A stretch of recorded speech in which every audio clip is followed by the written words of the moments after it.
Hey, what's going on, everybody? This is Pastor JR. Thank you so much for tuning in to today's special broadcast. If it's your first time tuning in, make sure that you subscribe to our YouTube page. Make sure you like our church page on Facebook. Make sure you follow us on Instagram. Now, tonight is something different. We had talked about it last week. We talked about what you want to be when you grow up one day. So I have a special guest with me here tonight. We're going to be having a quick conversation. She's a teacher, Sac State grad. What do they do? Was it Singers Up? Stingers Up. Without further ado, Miss Sarah Ruiz. How you doing? Yeah, I'm great. How are you, Jer? Good. So we'll get right into it. So tell us about what you do. Now, you could just as easily say, a teacher. Okay, what is that supposed to mean? Tell us about your job specifically. Cool. All right. So it is my fourth year teaching. I'm a fourth grade teacher, so it's my fourth year teaching fourth grade. And I teach at a dual immersion school, which means it's a bilingual school. We don't teach in Spanish. Let me rephrase that. We don't teach Spanish. We teach in Spanish. Yeah. So my school is a 90-10 model. It begins primarily with Spanish instruction. The higher the grade goes, the more English we incorporate in our instruction. So just elementary school teacher, just like you learned all subjects in elementary school. People are like, what subject do you teach? I'm like, all of them. It's fourth grade. Right, yeah. So I teach math. I teach in Spanish. I teach English, science, PE. We do art, history, everything. So you're doing PE too? Yeah, I do PE. The budget cuts. We don't have the PE teachers. So the general ed teachers, we do it all. Wow, that's awesome. So tell me about how you were brought up. Now, the obvious part to connect with is what maybe our youth want to be when they grow up. But I kind of find it even more important for the youth to be able to connect to somebody that is in the position they want to be in someday. Right. So how were you brought up? Were there any teachers in your family that you looked up and was like, hey, I want to be that one day? What was it like for you? Right. Well, first and foremost, I know, and I know this not just because of the way I grew up, but because it's the truth, that every single person has a path. God has a path for every single person. And whether you're a kid, teenager, adult, and you don't know what that is yet, there's still something, a path or a destiny for you that God has planned for you to take. So I was fortunate enough to know ever since I was a kid myself that I wanted to be a teacher. I just loved working with kids. And I just have always been an interactive type of person where I like to be with people. And it just so happens that there are people that are much younger than me, but that's where I'm comfortable. That's what I like. And I did grow up with a lot of leaders in my family. Everybody, they're very motivating people in my family too. And I do come from a family of teachers. So I did have those role models growing up for sure. That's cool. It really makes it easy, especially when you have those role models in your family. They're not far off, but they're people that you can kind of glean on that are close to you. Right. And so another question that I have for you, I don't know if you just recently saw the high school teachers out in Georgia recently that made the whole thing. Yeah. What's funny about it was I had noticed that, it was a creative way to get the kids engaged, to get, community engaged, whatever. But do you feel as a millennial elementary school teacher, do you feel like you have something special to offer because of, who you are? Right. Definitely a teacher from any generation has something to offer, especially if they have that gift inside of them. If you're a natural born teacher, that's just the way you are. However, me being a millennial, I definitely think that I have something different to bring to the table because what I can do is relate to my students.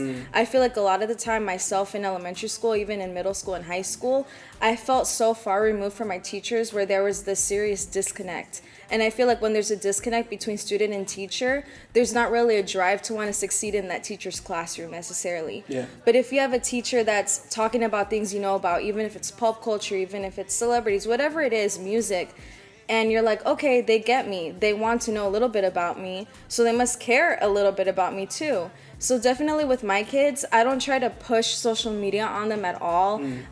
They know that I know what TikTok is, but I don't have a TikTok. But they're like, oh, she knows what that is, or she knows what the, 3 years ago when I started teaching, the Bernie, and just do little things here and there.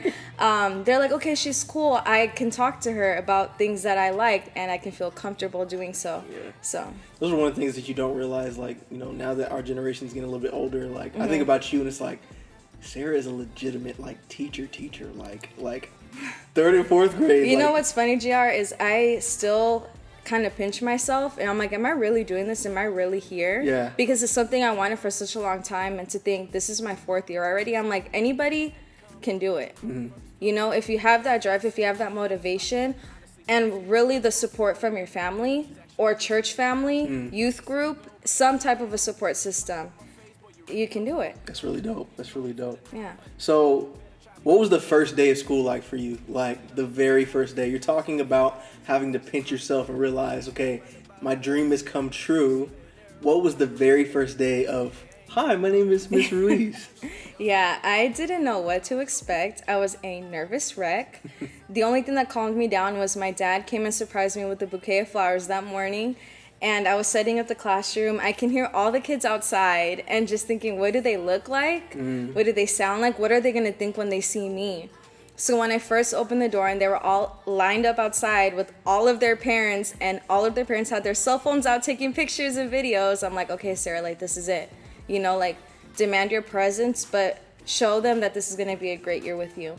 So yeah, I was shaking uncontrollably. But my first class, thank God, it was the best group of kids I could have ever asked for. That's good. It's a great to like be able to have that first year, because there's a lot of times people will get into their dreams, and then next thing it was like, this is not quite what I thought it was cracked up to be. But the fact that you were able to get that first year and be like, oh, I got this. This is good. And then like you said again, to have that family support, and I know how Papa Carlos is, you know, shows up, support, bring flowers. That's really cool. Also, shameless plug though, because just as nervous as you are starting school, starting high school, middle school, whatever it is, distance learning, teachers are just as nervous and excited, and we're thinking about it all summer.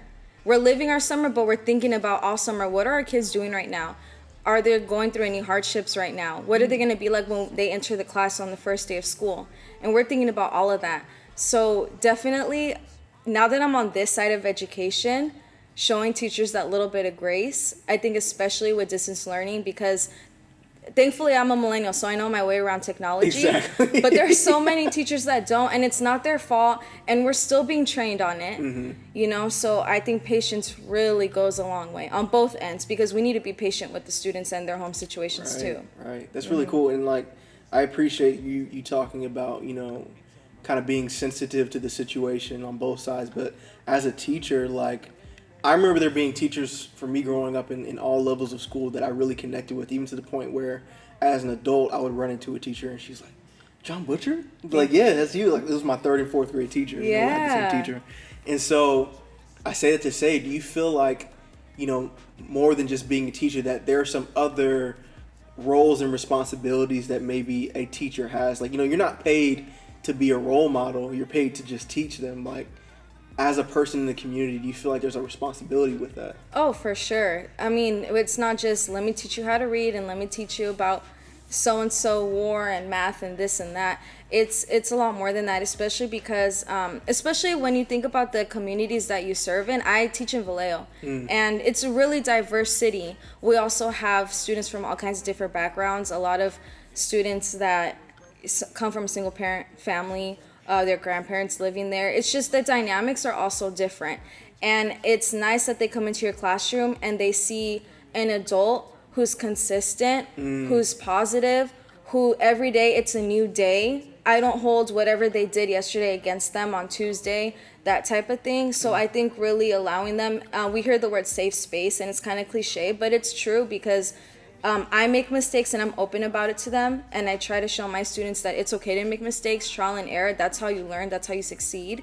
And also, like you said, it's not my job to be their leader, their role model, their coach. It's not my job to preach at them either, but there's ways that I can show my Jesus through the way I am. And that's not just with my students, that's with my coworkers too. So my students and all my coworkers, they all know I go to church, they all know I'm a Christian, because they ask, a lot of them are Catholic students, like, do you go to mass? Do you go? I'm like, I go to Christian church. And they're like, okay, do you believe in God? Yes, I believe in God.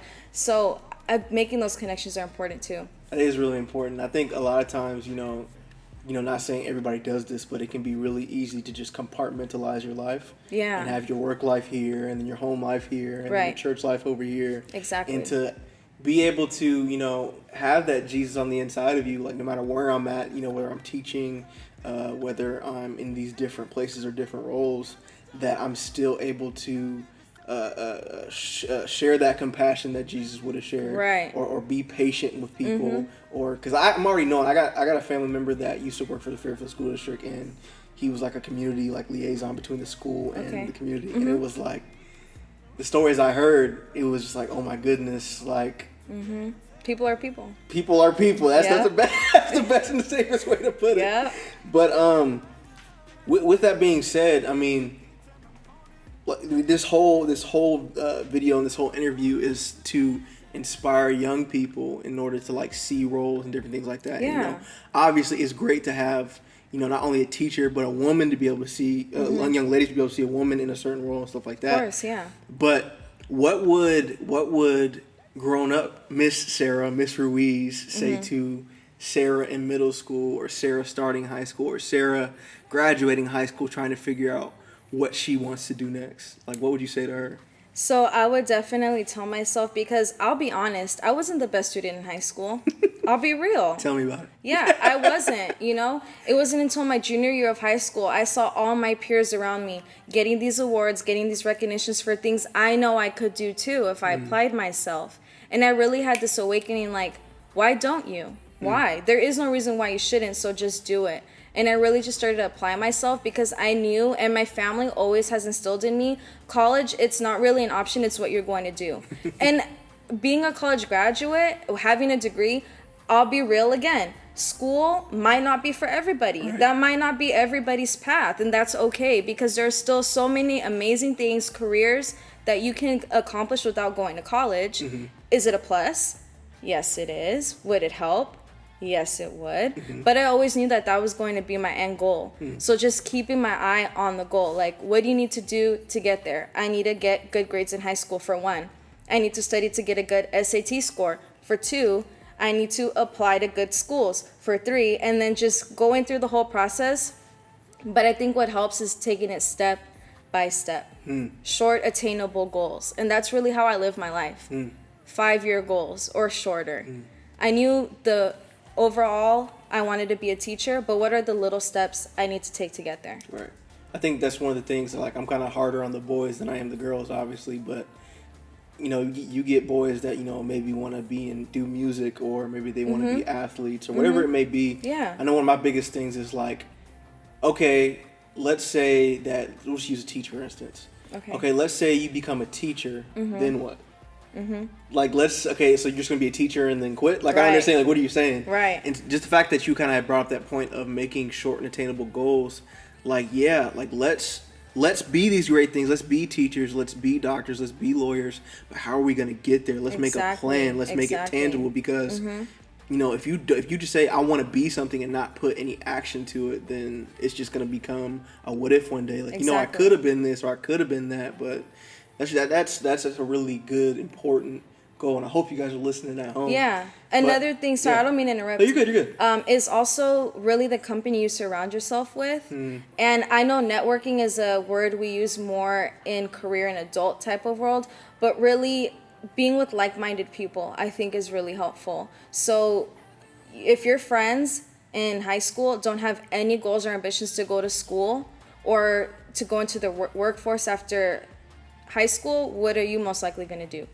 The same thing. That's the company that you're with. Right. If you're with like-minded people, I would like to do this, I would like to do that, with that really growth mindset, then I think it'll push you and motivate you to do it too. So I think that's important, the people that you surround yourself with. And that can even be as driven enough as, like we were just saying, like, you know, a bunch of you guys or a bunch of you young ladies could be saying, we all want to be this one day. We all want to be nurses. Yeah. But only one of you guys is studying. Exactly. There's a bit of a conflict there. Right. It's like understanding that, hey, I'm cool with you. We can have lunch, but at the same time, sometimes I got to go study. Sometimes I got to go do this. Sometimes I got to do that. Yeah. And being able to separate yourself in order to meet your goal. So exactly. Do you have anything else that you would like to share with, like, our youth or maybe people in the community? Yeah, just going back to what we said about just setting small goals for yourself.